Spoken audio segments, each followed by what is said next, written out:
My name is Renata Quill, and I turned 70 last spring. After 42 years as a nurse at Sacred Heart Hospital, I thought I had seen every form of exhaustion a body could hold until I looked in the mirror and saw my own. That was the day I decided to stop patching up everyone else's chaos and start tending to my own silence. The cedar cottage I bought sits 20 miles outside Eugene, Oregon, where the pines grow close enough to hush the highway and the air smells like rain and sap. It's small, 2 rooms, a wood stove, solar panels, a composting toilet that hums softly like a secret, and it feels exactly the size of my new life. I told the realtor I didn't need a guest room. He looked at me as if I'd confessed to a crime. On my first morning there, I unpacked one box at a time, deliberate and slow, as though speed might break the peace I'd just purchased. The walls still smelled of cedar oil and sunlight. I boiled coffee on the stove and listened. No pagers, no alarms, no hurried voices calling for help. Just the wind pushing through fir branches and the steady rhythm of my own breath. By noon, I carried a small envelope to the porch, a single item inside my faded hospital ID. My name beneath a smiling photo, the edges worn from decades, clipped to scrubs. I dug a shallow hole under the porch steps, laid the badge inside, and whispered the promise I hadn't dared to make before silence, not service. The soil covered it easily, as if it had been waiting. The days began to flow in quiet order. I learned the timing of the light through the kitchen window, the pattern of deer tracks by the creek. Each evening, I wrote in a leather-bound journal the kind my colleagues once bought me for retirement. The first entry was just one line. This is what freedom sounds like. Sometimes the quiet startled me like an empty room that remembers its noise. I would wake at dawn expecting the whine of ventilators or the metallic scent of disinfectant. Instead, I found the steady crackle of the wood stove, the pulse of the forest beyond the glass. For the first time in decades, I felt owned by nothing and no one. That was before the call came.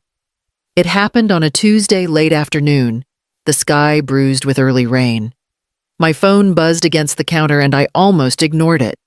No one calls out here except the delivery man. But the name glowing on the screen made my stomach tighten. Sable. My daughter-in-law. I didn't answer right away. The forest seemed to listen with me, every branch holding its breath. When I finally slid my thumb across the glass, her voice filled the room, bright, sharp, too sure of itself. And with that, the silence I'd buried under the porch began to stir. Sable, I said, forcing my voice into the calm tone I used to steady frightened patience.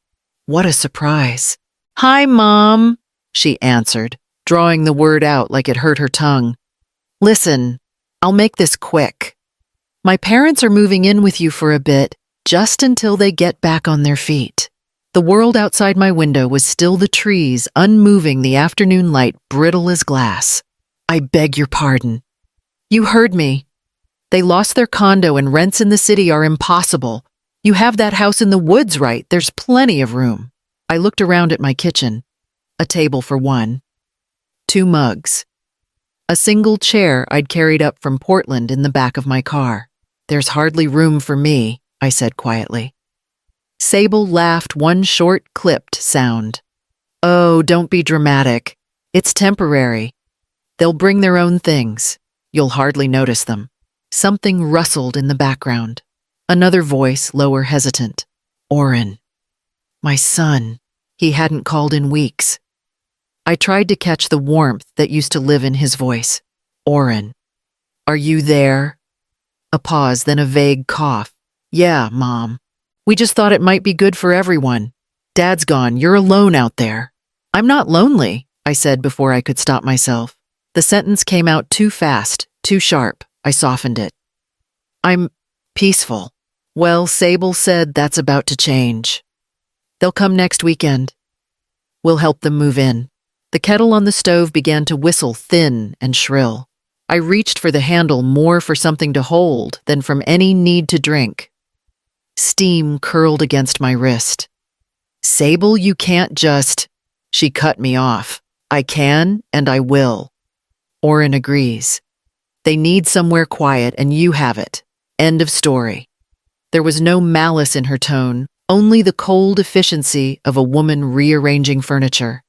I imagined her pacing her city apartment, her perfect hair pulled tight, her parents in the background already packing boxes. Orrin's silence filled the space between us. I could almost see him, head bowed, guilt pressed between his shoulder blades. My only child, always the peacekeeper, now a man who'd rather vanish than choose sides. When I spoke again, my voice was calm, almost detached. So to be clear, you're telling me your parents will live in my home, and if I don't like it? Sable finished the sentence for me, crisp and unapologetic. You can move back to the city. Outside, a gust of wind rattled the windows. The firs bent but didn't break. I thought of the years I'd spent tending to the dying, learning how to speak gently, even when the truth was cruel. How to make pain sound like comfort. Those instincts returned now uninvited, but steady. Well, I said, thank you for letting me know. Sable hesitated, sensing perhaps that I hadn't reacted as expected. It's the right thing to do, Renata. Family helps family. You of all people should understand that. I almost laughed. Family helps family. I had spent half my life cleaning up the wreckage of that phrase. Instead, I said, tell them I'll be ready. The line went quiet for a beat too long. Good Sable replied, wary now. I knew you'd come around. The call ended with the small click of victory on her end. I set the phone down and listened. The forest outside had resumed its breathing. Somewhere in the distance, a woodpecker tapped against bark, precise and relentless. I poured the boiling water into a cup and watched the steam rise, twisting and vanishing before it reached the ceiling. Then I opened my journal and wrote one line beneath yesterday's entry. If they want to come, let them. I'll prepare the house. That night I didn't call Sable back. I didn't call Orrin either. Words tossed over a phone line never heal anything, they just echo until they lose their shape. Instead, I brewed chamomile tea, sat by the wood stove, and began to plan. For 42 years, I had worked inside rules sterile, written, signed, and countersigned. If a patient refused a procedure, we had a consent form. If a doctor ordered a test, there was a checklist. I realized that what kept chaos at bay wasn't kindness, it was documentation. I opened my laptop, the same one I'd used for hospital reports, and typed into the search bar, Oregon guest rights occupancy limit. The results startled me. 14 days. That's how long someone could stay before being considered a tenant with legal rights. I read further mail forwarding address changes. Even receiving deliveries could shift the balance of control. The legal language was cold and exact, but it soothed me. Numbers and clauses made sense in a world where people didn't. By morning, I'd filled a notepad with underlined phrases: revocable license, temporary stay, non-transferable consent. It sounded more like a medical report than a household rule, but that was fine. Precision was its own kind of shield. Around noon, I decided to stretch my legs. The rain had thinned to mist, and the dirt road shimmered under soft light. About half a mile down stood the only other house for miles, a long, low cabin with a faded sign reading Grove Veterinary Services. Dr. Malin Grove was outside, stacking feed bags onto her porch. She was in her late 60s, silver hair tied in a rough braid, hands scarred from years of handling animals that didn't always want to be saved. "You must be the new neighbor," she said, wiping her palms on her jeans. "The nurse from Portland." I smiled. "Retired, mostly." "Mostly," she repeated, amused. "That word's dangerous." We sat on her porch with 2 mugs of black tea steam curling between us. The rain tapped gently on the railing. I told her about the call, careful, measured, leaving out names, but not intent.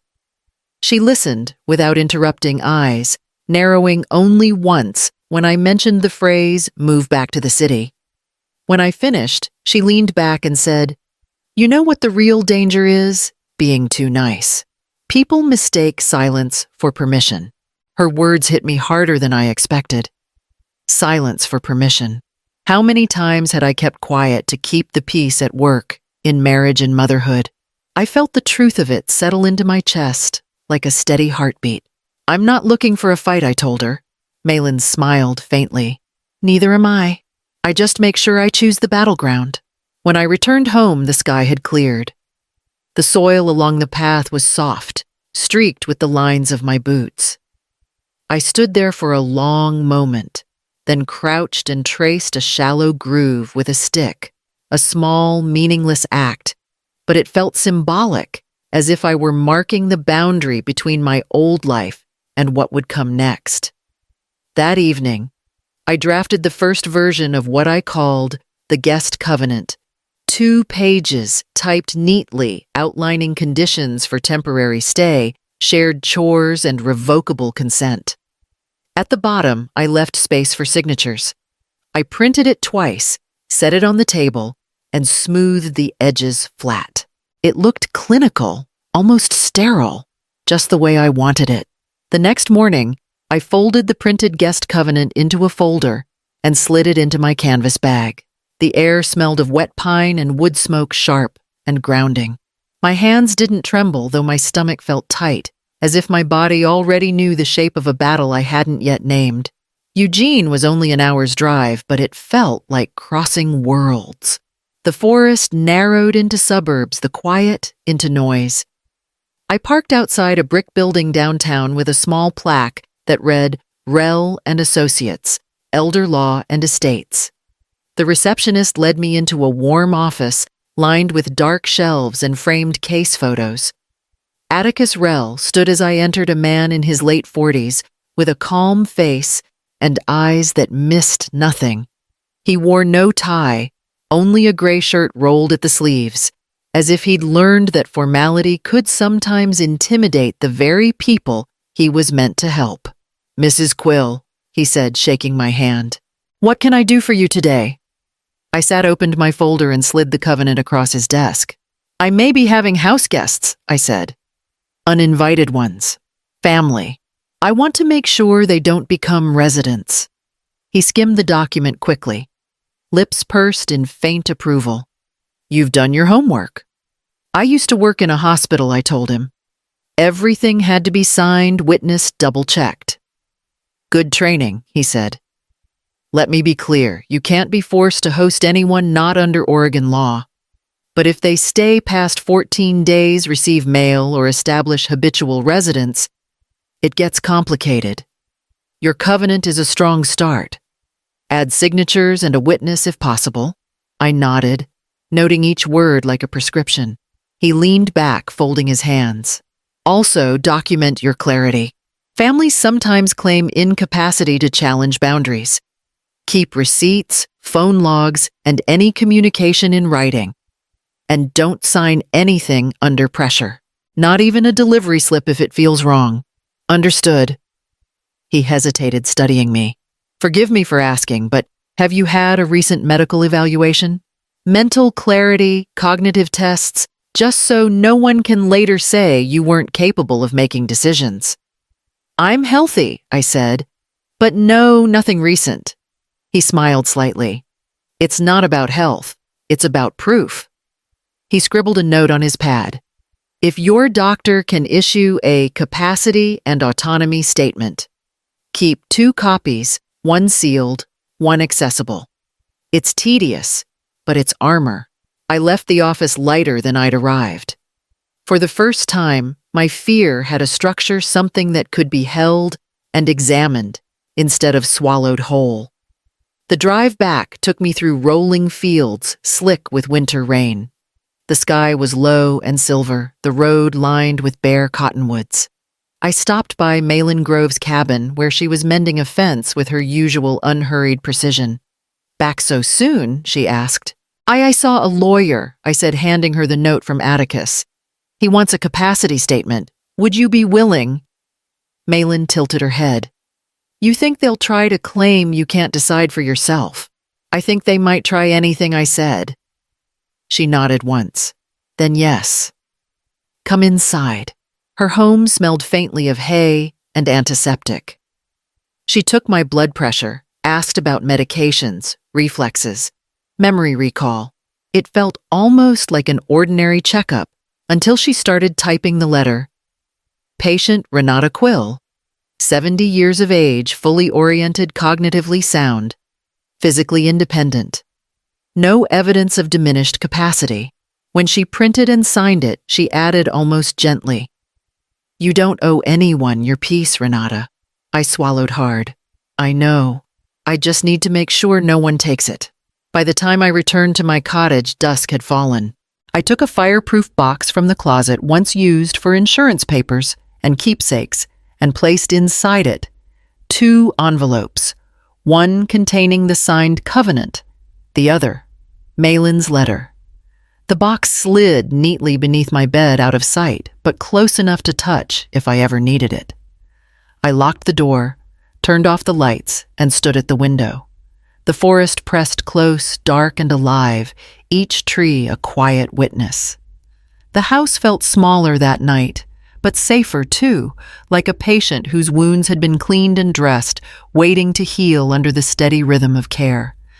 The week after my visit to Eugene passed in a strange kind of stillness, the quiet before something unnamed begins to move.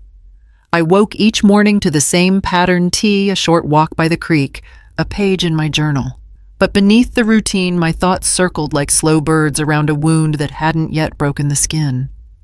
Sable had said her parents were getting back on their feet. I kept replaying that line, hearing the strain she hadn't meant to reveal. What had knocked them down in the first place? On Thursday afternoon, I decided to find out. I still had the number of Clara Benning, my old neighbor in Portland. She lived 2 houses down from where Orrin and Sable had rented after their wedding. I hadn't spoken to her in months, but Clara was the sort of woman who noticed everything and forgot nothing. She answered on the second ring, her voice warm and surprised. "Renata, are you back in the city?" "No, still up north," I said. "I just wanted to ask after Orrin and Sable. You saw them around." Clara hesitated, the polite kind, the one that means there's a story, but I shouldn't tell it. "Well," she said carefully, "Orrin's not been at the firm for a while. I think he was let go budget cuts or something worse, hard to tell. I saw him at the market in March, looked thin. As for Sable, I heard her parents had to sell their condo. Something about missed payments." My hand tightened on the phone.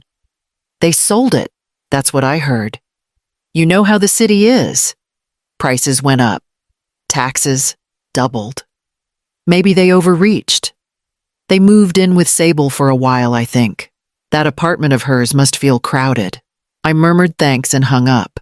The forest outside the window seemed to lean closer, every sound sharper, the caw of a raven, the groan of a distant branch. Orrin unemployed. Sable's parents displaced. Suddenly, my quiet cabin, paid in full, sitting on 2 acres of steady land, must have looked to them like a lifeboat. Not a home, a resource. I sat at the kitchen table and opened my checkbook, staring at the neat numbers.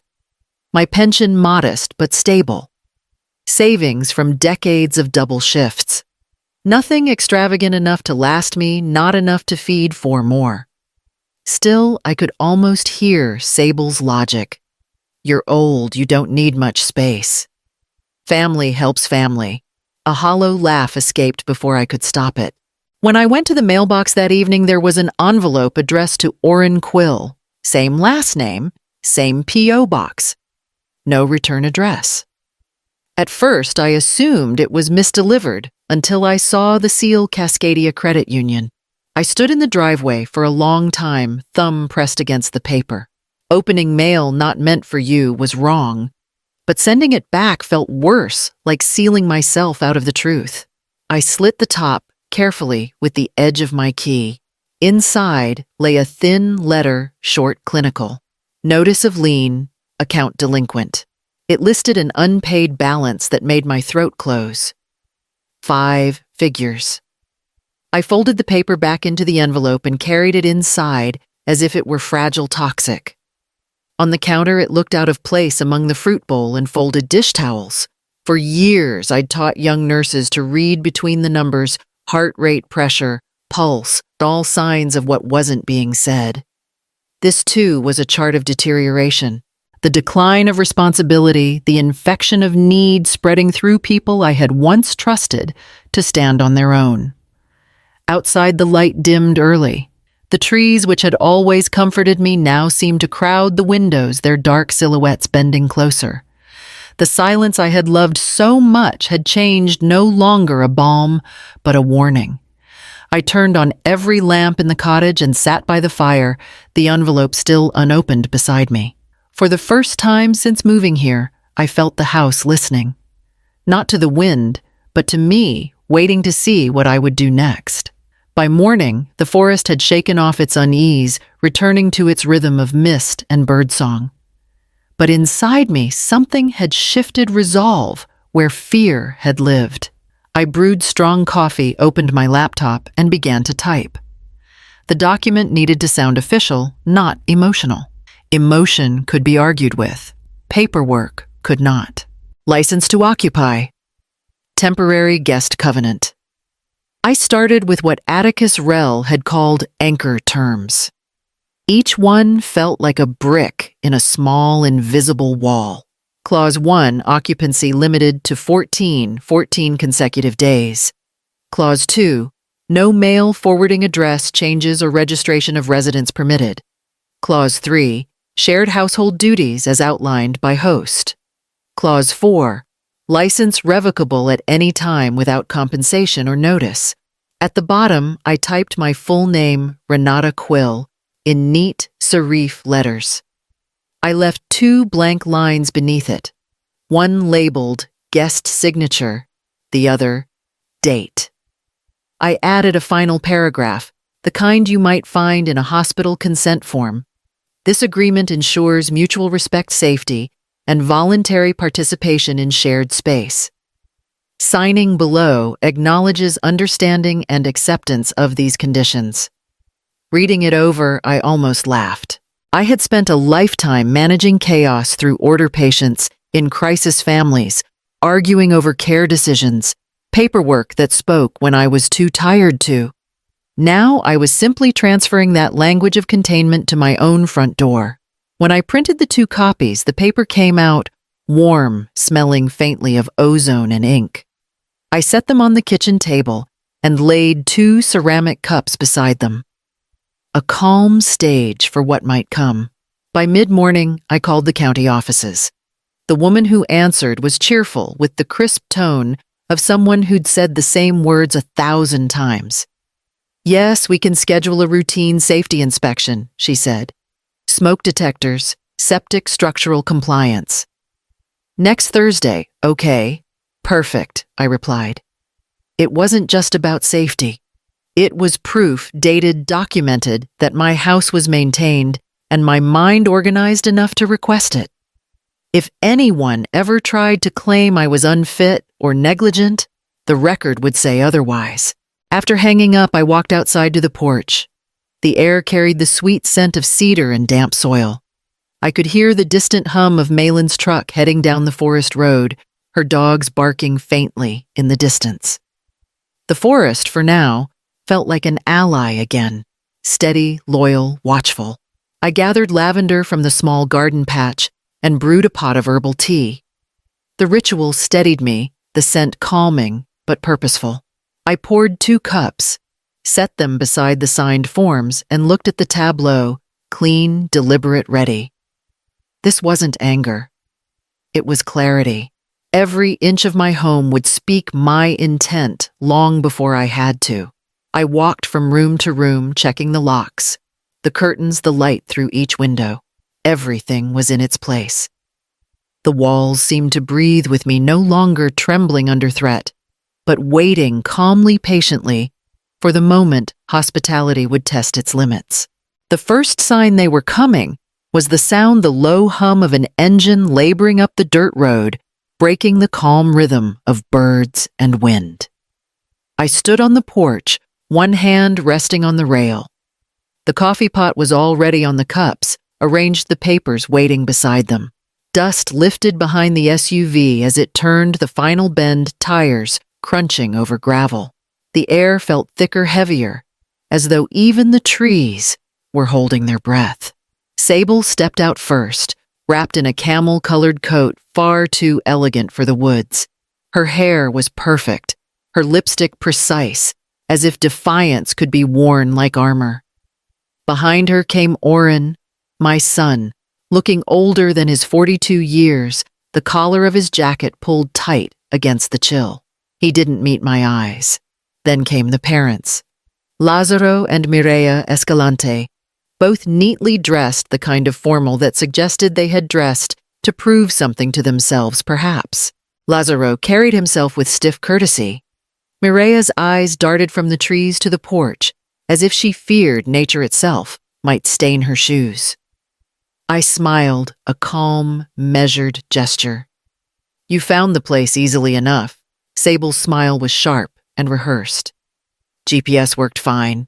It's remote. That's the point, I said, stepping aside. Come in. I've made coffee. Inside, the air smelled of cedar and cinnamon. The fire murmured in the hearth, a polite witness to what was about to unfold. I poured the coffee into simple stoneware mugs, one by one, each movement deliberate, like placing instruments on a surgical tray. Mireia accepted her cup with a hesitant nod. It's very quiet here, she murmured. Lázaro added, yes, almost too quiet. Sable took her seat at the table, crossing her legs. Mom and Dad will stay in the spare room, of course. Oren and I will bring a few things next weekend to help set them up. I placed a folder in the center of the table, its contents neat and visible. Before we talk about that, I said softly, I'd like you all to look at something. It's just housekeeping. Oren's head lifted slightly. What is it, Mom? A guest covenant, I said, sliding the papers forward. Standard. Temporary occupancy 14 days at a time. Shared chores, safety expectations, no mail forwarding. Nothing unusual, Sable blinked. Her smile didn't move, but her eyes sharpened like glass. You're asking us to sign a contract to stay here. To stay as guests, I corrected gently.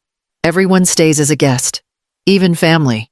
Lázaro cleared his throat, uncertain whether to protest or agree. Mireia sipped her coffee, her hand trembling slightly. Sable leaned back, lips curving into a cool imitation of amusement. You've really gone rural, haven't you, Renata? Contracts in the woods? I spent my life making sure people understood boundaries, I said quietly. It's how everyone stays safe. Oren shifted eyes down. He didn't say a word. For a long moment, no one moved. The clock ticked once. Somewhere outside, a crow called its cry, distant but clear. I gathered the second set of papers and placed them beside the first. You can read them later. There's no rush.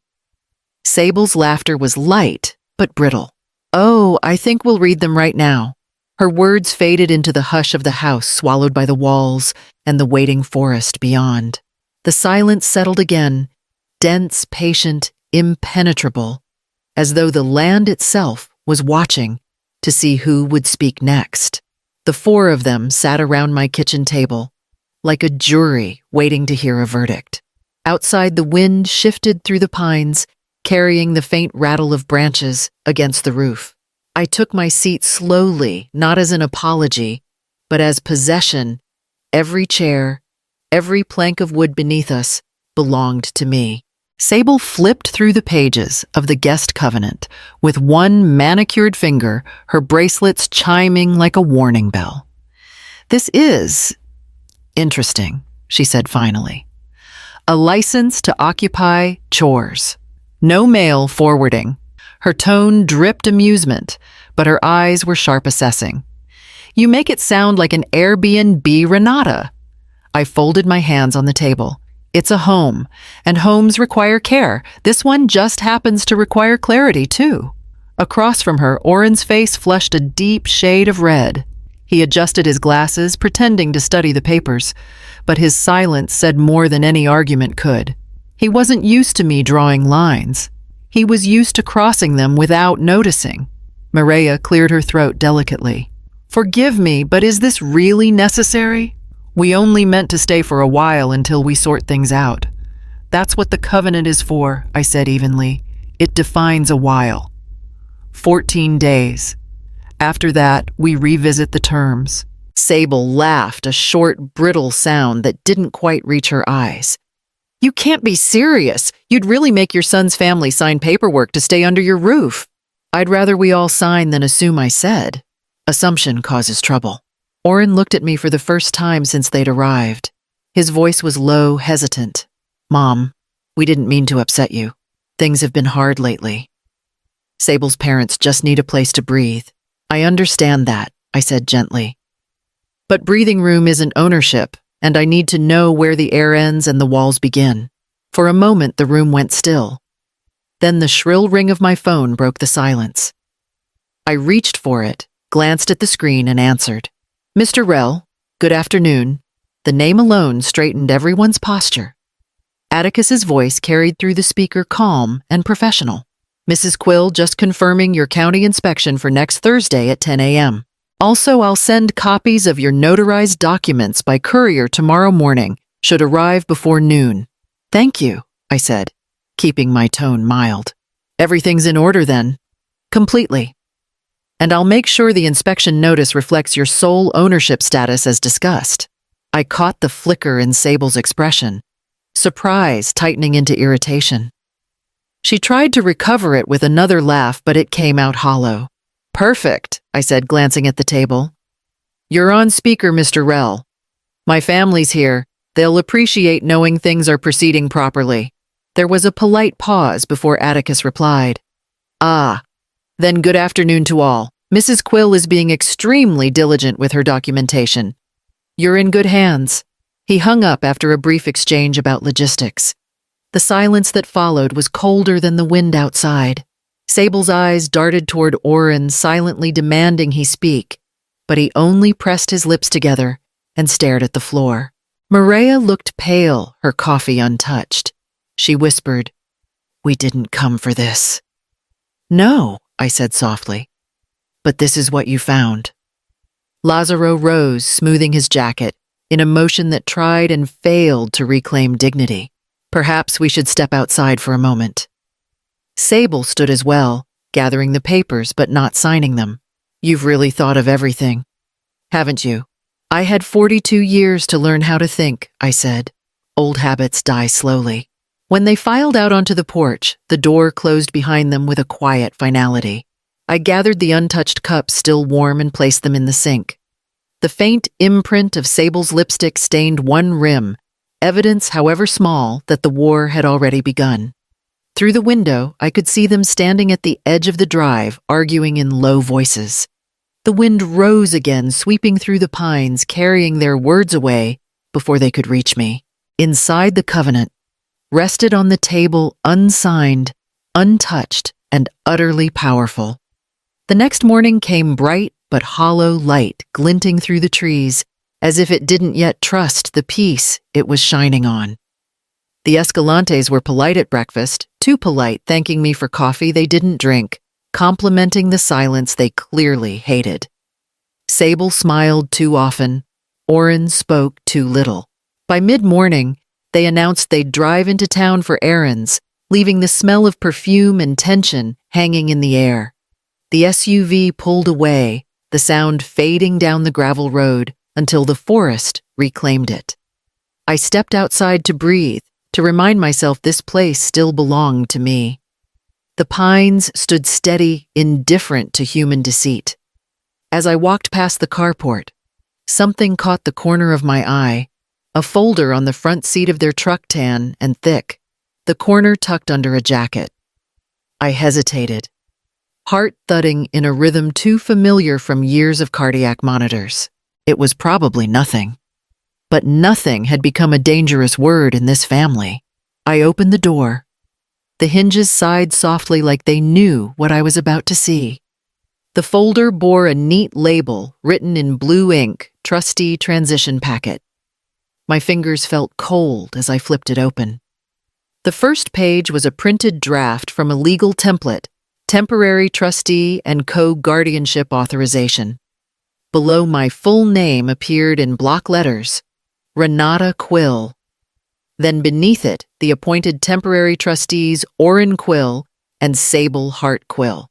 Every clause was a weapon dressed in civility.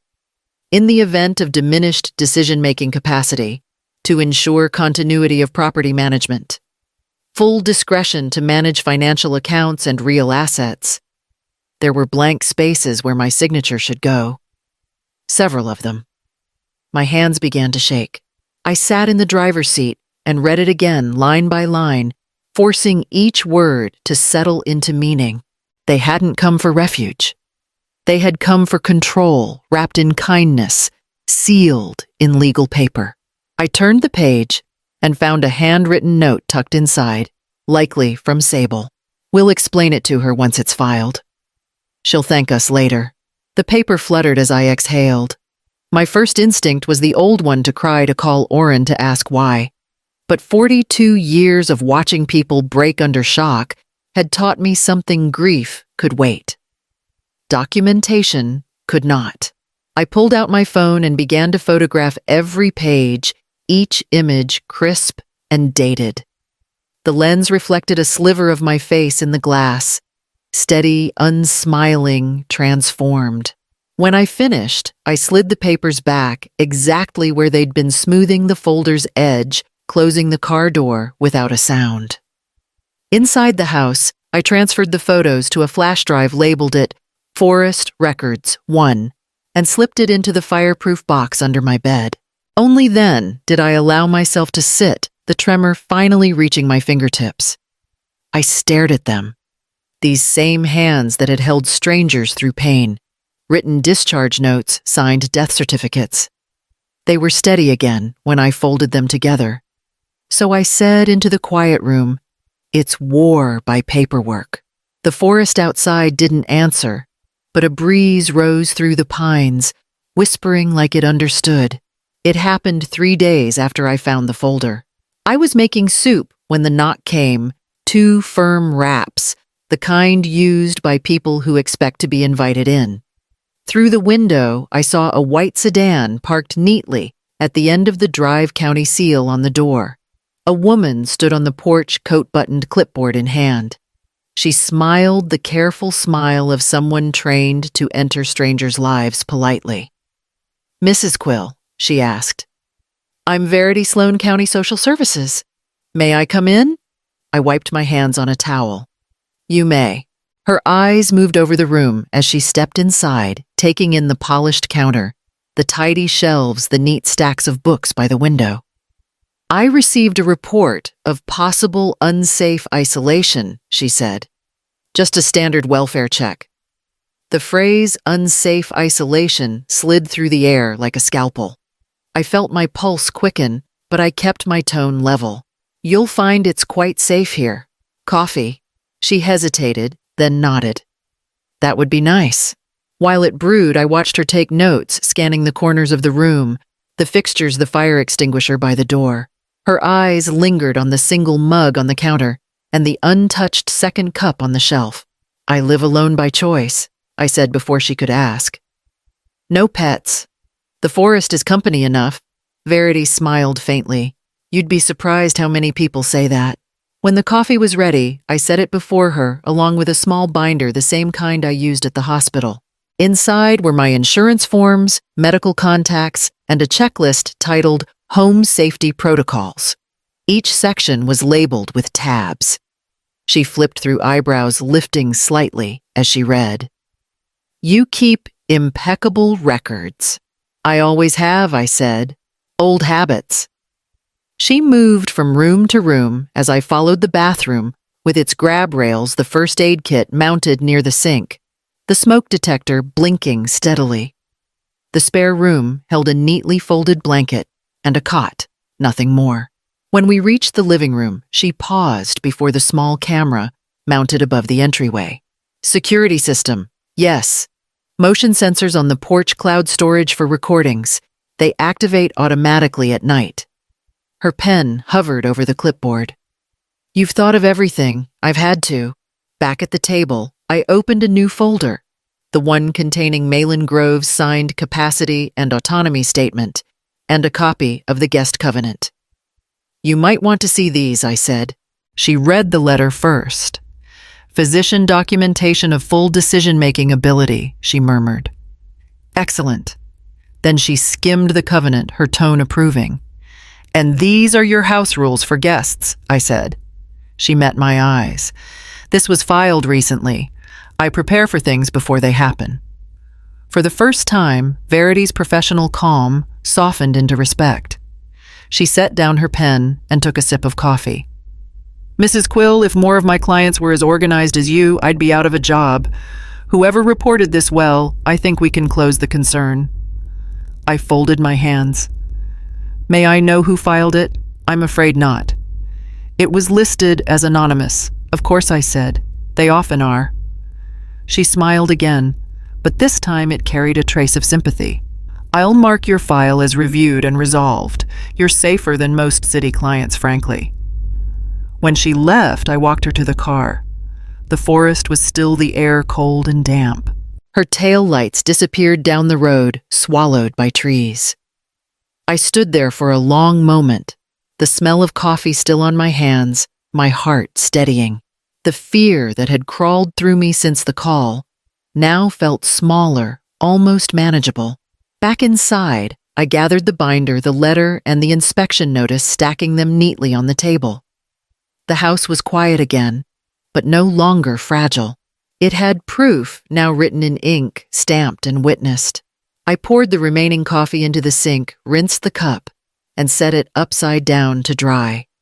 The forest beyond the window watched in silence, the kind that no longer felt like peace, but like preparation. The days that followed Verity Sloane's visit moved in quiet tension, like the air before a storm that refused to break. The Escalantes tried to adjust, but the forest was not kind to those who needed noise. It spoke in creaks and sighs, and sometimes the silence between those sounds was louder than any city street. By the third night, Mireia was restless. I could hear her footsteps pacing the narrow hallway long after midnight, her slippers whispering against the wood floor. In the morning, she came to the kitchen with dark circles under her eyes. I can't sleep here, she said softly, clutching a shawl around her shoulders. It's too quiet. I keep hearing things, branches, wind, maybe animals. It's different. I poured her tea, chamomile, and honey. Different doesn't always mean dangerous. She tried to smile, but her lips trembled. And the water. It tastes like metal. We're not used to well water. The filter can make it milder, I said. I'll show you how. She nodded, grateful, but uneasy. Later, Lazaro appeared in the doorway, phone in hand, scowling at the screen. No signal again, he muttered. How do you live without internet easily? I said, rinsing the teapot. He grunted, stepping outside to find a patch of reception that never came. From the window, I watched him pace near the tree line, the signal bars on his phone rising and falling like the tide. Sable was the only one who tried to act in control. Her cheerfulness, forced and brittle. She filled her time, cleaning surfaces that didn't need it, rearranging kitchen items, straightening the already straight. One afternoon, she stood by the window and said, "You really like this isolation, don't you?" "I like peace," I replied. She laughed quietly. Peace is just what people call it when they've given up on being needed. Her words might have stung once. Now they simply floated between us and dissolved. That evening, the generator flickered off briefly, a power surge from the rain, and panic rippled through the house. Mireia gasped.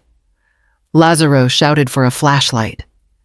Sable's voice was sharp in the dark, blaming the forest, the house, the silence. I struck a match and lit the oil lamp on the counter. The glow filled the kitchen, warm and steady. "The power always comes back," I said. "You just have to wait." And it did. Within minutes, the hum returned, the lights blinked, and the house resumed its breath. Maria lingered near me afterward, her shawl pulled tight. The others had gone to bed, doors closing in quick succession. She stood at the edge of the lamplight, hesitant.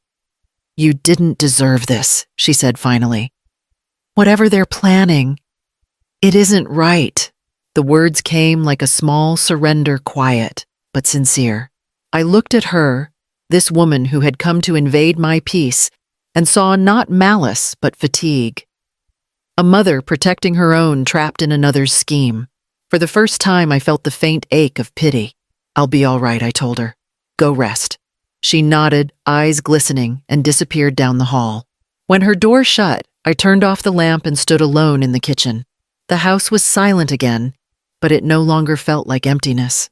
It felt like a boundary that had begun to bend, not break, an understanding that even the people who trespassed sometimes did so out of fear, not greed. Outside, the rain began again, soft against the roof. The forest listened, and I listened back. The storm arrived before dinner, announced by a wind that rolled through the trees like distant applause. The power flickered, then steadied, casting long, nervous shadows across the walls. I ladled stew into bowls while rain lashed against the windows, each drop sharp as a nail. Sable had set the table, though her movements were brisk, almost theatrical.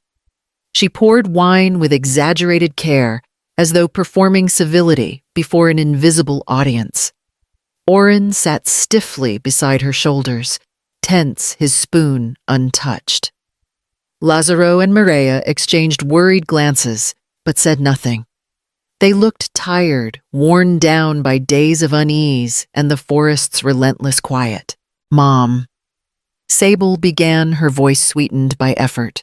"We've been thinking about something sensible." I didn't answer right away. I'd learned that silence had weight. Sometimes it made people reveal more than they meant to. She continued smiling, as though explaining a kindness. "Given how remote you are here and your age, it might be smart to have a plan in case of emergencies. You know, medical, financial, anything unexpected." Oren's eyes flicked to mine and away. Sable reached into her bag and placed a single sheet of paper on the table. The sound of it landing was louder than the rain. "It's just a power of attorney for medical emergencies. Nothing complicated. You'd still have control, of course. This would just let Oren help if you couldn't." The paper's heading gleamed faintly under the light, authorization for representation. My name sat neatly printed in the first line, already filled in. I stirred my stew once, then set the spoon down. "No." Sable blinked. "I'm sorry," I said no. "I don't sign papers I didn't prepare." Her smile faltered. "You don't trust your own son to act for you if you're ill?" I met Oren's eyes. "If I were ever ill, I'd trust my doctors, not my debtors." He flinched, color rising to his cheeks. "Mom, that's unfair." "Is it?" I asked quietly. "Tell me, Oren, how many letters from Cascadia Credit Union have you received this month?" The silence that followed was jagged. Even the storm seemed to pause. Sable's head whipped toward him. "What is she talking about?" Oren's hands gripped the edge of the table. "It's nothing, just a delay, some balances we're managing." Maria gasped softly. Lazaro stared at his plate. Sable's voice hardened. "Balances. You said it was temporary." Oren's control broke like glass under pressure. "They froze our account, Sable. The condo your parents? None of it was supposed to fall on us, but it did. I thought Mom would help, that she'd understand. The wind struck the windows hard enough to rattle them." I stood slowly, gathering the papers. "I do understand," I said. "That's why you shouldn't ask me to make myself smaller just because you've run out of room." He stood too desperate now.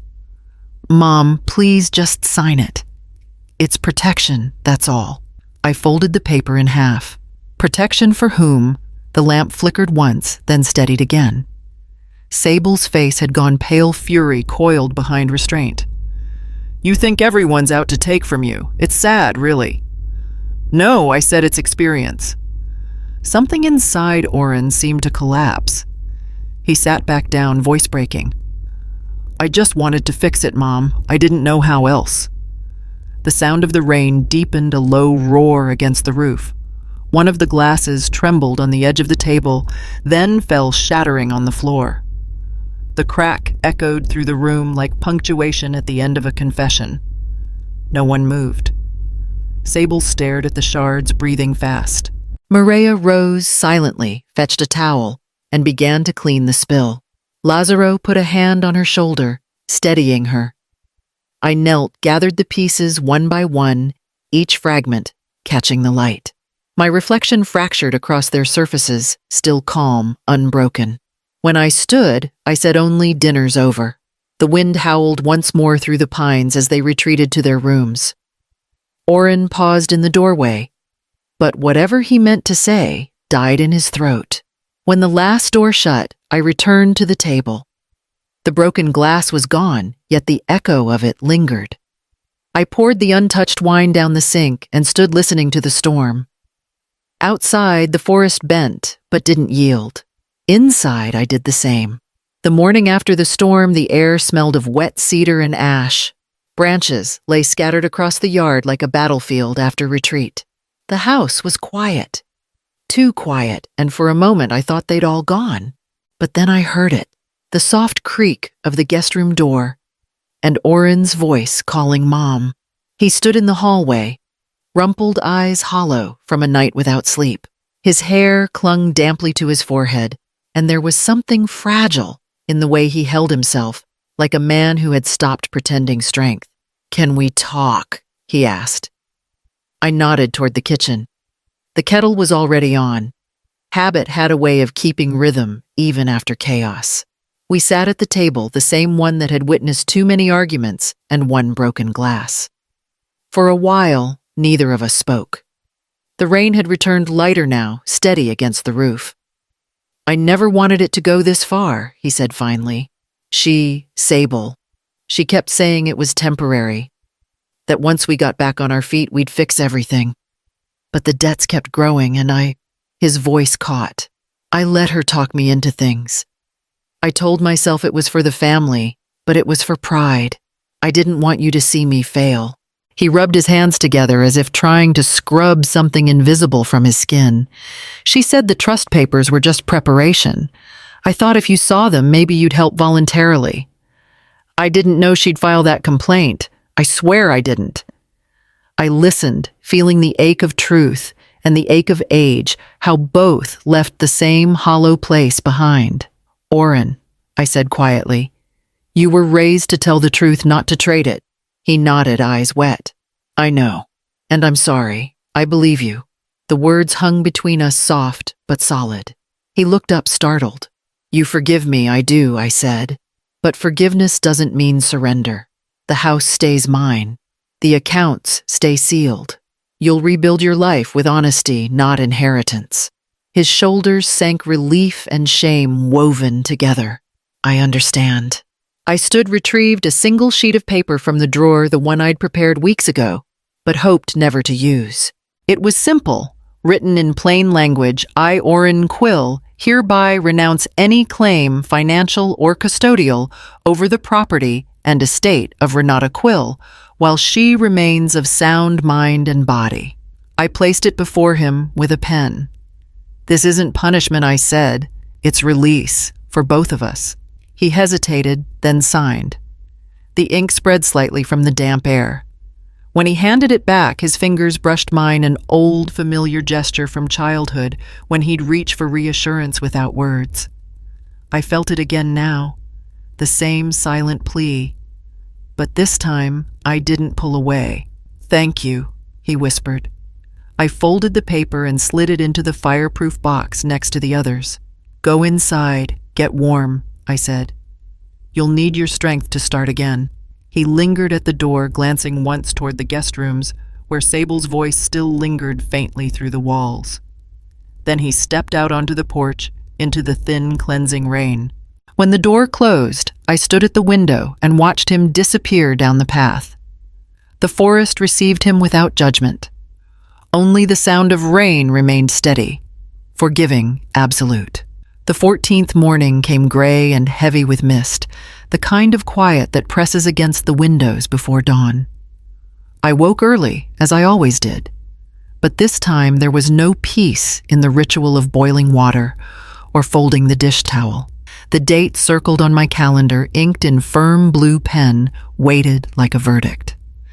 When I stepped into the hallway, I could hear movement in the guest wing. Suitcases dragging muted voices, doors opening and closing. For a moment, I let myself hope it would be simple. Lazzaro and Mireia emerged first, dressed neatly, exhaustion softening their features. Mireia's shawl was draped over one arm, her eyes downcast. Lazzaro offered a polite nod. "Thank you for the roof," he said. "We'll manage from here." "You'll be all right," I replied. "Eugene has good programs for relocation. I sent the contact to your phone." Mireia gave a small, tremulous smile.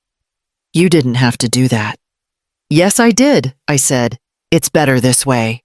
Behind them, Sable appeared. She was the last to pack, the last to concede. Her hair was perfect as ever, but the polish had cracks now.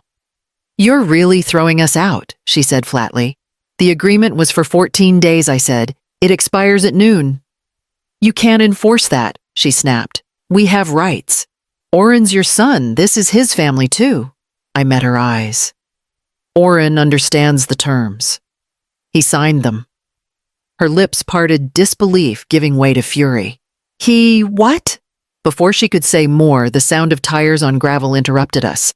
A dark sedan pulled into the drive, followed by a county vehicle. From it stepped Atticus Rell, crisp in a raincoat, and a uniformed deputy whose presence filled the air with quiet authority. Sable turned pale. "You called the police, I called for witnesses," I said. "Everything ends cleanly today." Atticus greeted everyone with the same even tone he used in his office. "Good morning. I'm here to ensure the agreed departure proceeds smoothly." He opened his briefcase and produced the covenant folded neatly in a transparent sleeve. "Signed, dated, and witnessed. Mrs. Quill is within her rights." The deputy, young polite rainwater dripping from his hat, nodded. "We're just here to observe. No trouble expected." Mireia whispered something to her husband, then approached me quietly. "I hope someday they understand you weren't cruel," she said. "Only careful." I know I answered. "That's enough." Sable's anger broke, then wild and helpless. "You'll regret this, Renata." "I'll find a lawyer, Atticus interrupted, his tone courteous but final. "You're welcome to seek counsel, Mrs. Hart-Quill. But until then, I suggest you respect the document you both signed by staying off this property." Her eyes darted between us, the realization dawning that every exit had already been planned. She turned away, her fury collapsing into silence. By noon, the car was packed.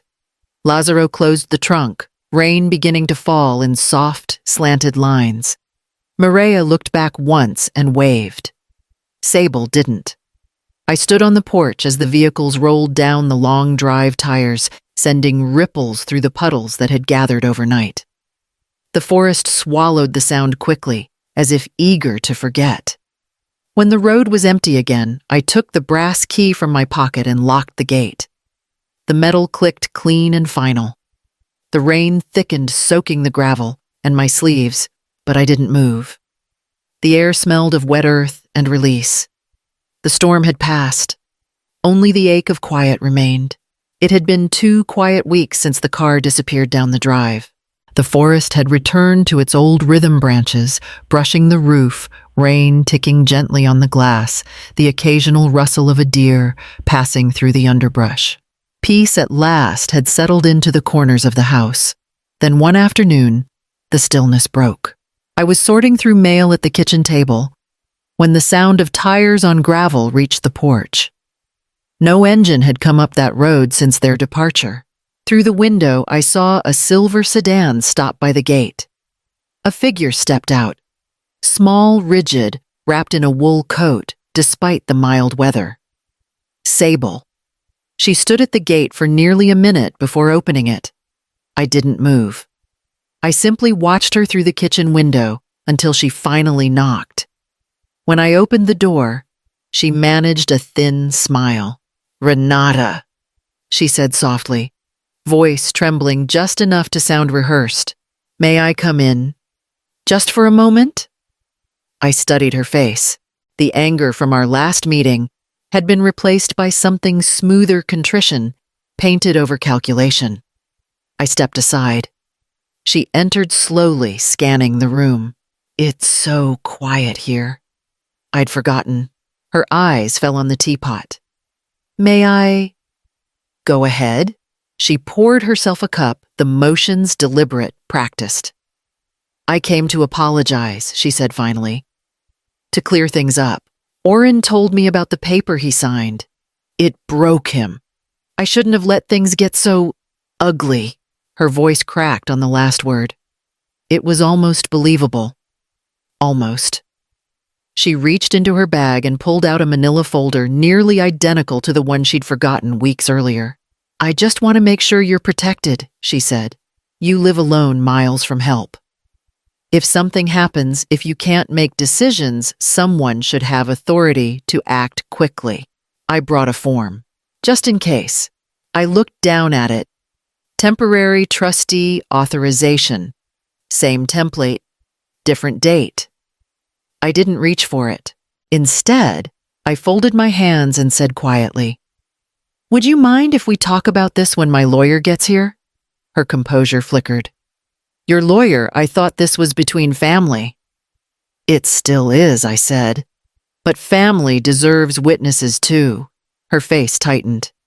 "You don't need to involve outsiders again, Renata. I'm trying to help you." I tilted my head slightly toward the bookshelf where a small red light glowed faintly above a wooden frame. She didn't notice. Outside, another engine approached. Sable's jaw clenched when Atticus Rell stepped through the gate umbrella in hand. He greeted her with that same calm professionalism that could slice through arrogance like glass. "Mrs. Hartquill," he said pleasantly. "I received your message asking for a follow-up conversation. I assumed it was about this." Sable froze, color draining from her face. What message? I record all inquiries to my office," he replied, setting down his briefcase. "And Mrs. Quill records all visitors. For safety." The realization hit her like a sudden wind. Her eyes darted to the glowing red light on the shelf. Atticus opened the folder she'd brought and read silently for a few seconds. "Forgery of representation documents, attempt to obtain fiduciary control over protected property. Do you know what that's called?" "Mrs. Hartquill." Her lips parted, but no sound came. "Fraud," he said, voice still measured. "It carries both civil and criminal liability. You'll receive formal notice by courier tomorrow morning. I've already prepared the restraining order." She backed toward the door, pale and shaking. "You can't do this." "I'm not doing anything," he interrupted. "You are." Oren appeared behind him, then having arrived moments later in a separate car. His expression was a mixture of shame and exhaustion. "Sable," he said quietly. "Stop."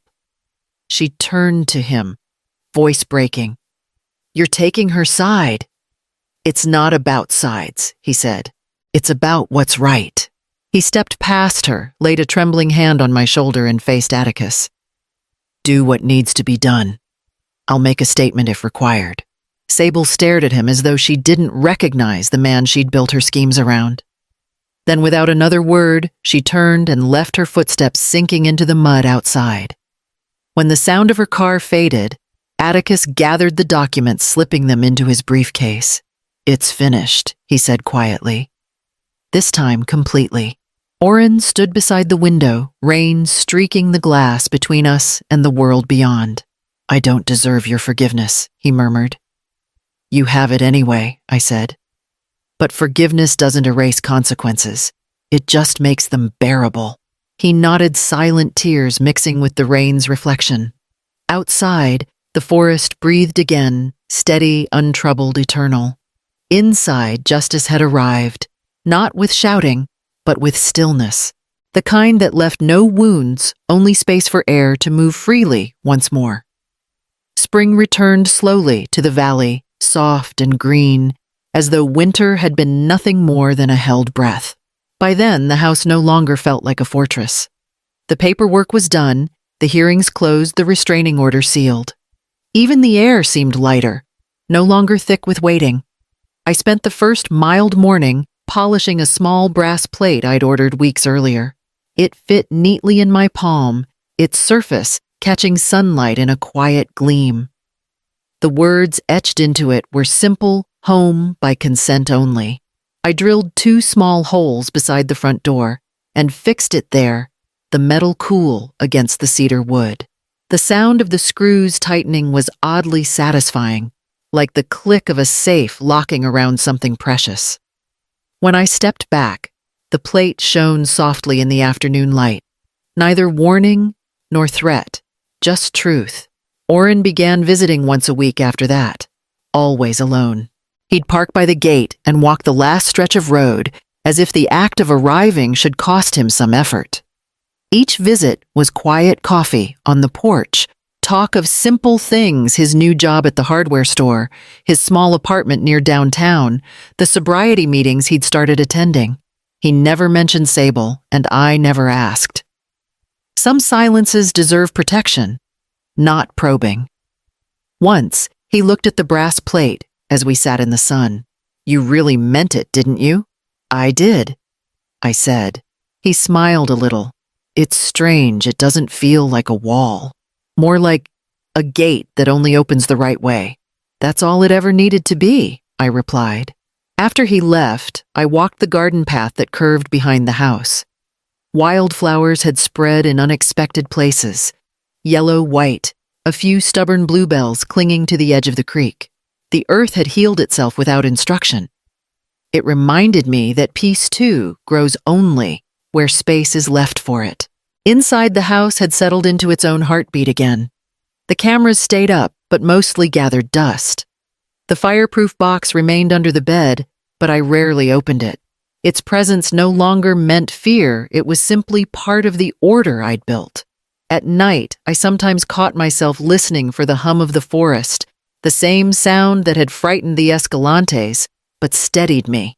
Wind through pine, the low hoot of an owl, the gentle hush of rain against the windows.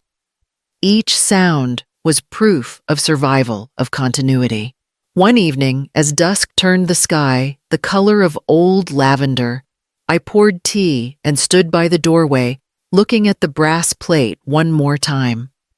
The reflection of the trees shimmered across it, blurring the words slightly. The peace I felt then wasn't delicate or temporary. It was deliberate. The kind earned through boundaries, through courage disguised as calm. When I finally closed the door, the latch clicked softly, a sound not of defense, but of belonging. The forest breathed around me, steady and sure, as the house settled back into its rhythm, whole again and free. The community center in Eugene smelled faintly of coffee and paper. Folding chairs lined the small meeting room, sunlight stretching across the floor in bright rectangles. I had stood in hospitals, courtrooms, and classrooms before, but never here, never as the one at the front. Dr. Malin Grove stood beside me, arranging the handouts we'd printed the night before. Each packet was titled, "Protecting Autonomy After Retirement." It was simple 4 pages of practical steps, documentation boundaries, and the quiet strength of preparation. "Think they'll show up?" Malin asked with a grin. "They will," I said, and they did. By 10 o'clock, the chairs were full, men and women of every kind. Widows with reading glasses, veterans in flannel jackets, a young woman holding her father's arm as they took seats near the back. Their faces carried the same uncertainty I had once worn when the word safety began to mean defense. Atticus Rell arrived exactly on time, briefcase in hand, his calm presence commanding attention without raising a voice. Verity Sloan slipped in quietly, and took a seat near the front notebook. Open smile, small but warm. When Atticus spoke, the room leaned in. Clarity, he said, is compassion. When you set boundaries early, you don't just protect yourself, you protect your relationships from collapsing under assumptions. Malin followed with stories, patients she'd seen lose homes, wills, and sometimes dignity, not from malice, but from the slow erosion of autonomy. Her tone was gentle, not dire. Preparation, she said, isn't paranoia. It's love made responsible. I watched the faces around me change fear, turning into thoughtfulness, then quiet determination. People began taking notes, asking questions about notaries, witnesses, the simple language of legal safety. When it was my turn, I stepped forward without a script. My voice sounded different here, steadier rooted. I used to believe that peace was something you found, I began. A place you could build and then guard from the world. But peace doesn't survive behind walls. It survives in clarity and consent, freely given and respected. I looked toward the windows where the light had shifted to gold. Consent isn't permission, I said. It's respect made visible. For a moment, no one moved. Then the room filled with quiet applause, not loud or ceremonial, but sincere, like the first drops of rain on dry earth. Afterward, people lingered. Some thanked me softly. Some hugged Malin. Others exchanged contact numbers to draft their own covenants. Verity stopped by on her way out. You know, she said this will help more than any inspection ever could. When the last chair was folded and the door closed behind us, Malin laughed. You're starting a movement, Renata. Just a conversation, I said. The kind that should have started long ago. We loaded the leftover handouts into her truck. The evening air smelled of damp earth and fir needles, clean and forgiving. Back home, the light was fading through the trees. The brass plate by my door caught the last of the sun. Home by consent. Only its letters glowing softly before the shadows took them. The wind moved through the firs, steady and low, like a voice repeating something true. I touched the cool metal once, then stepped inside. The door closed behind me, not as a barrier, but as a promise kept.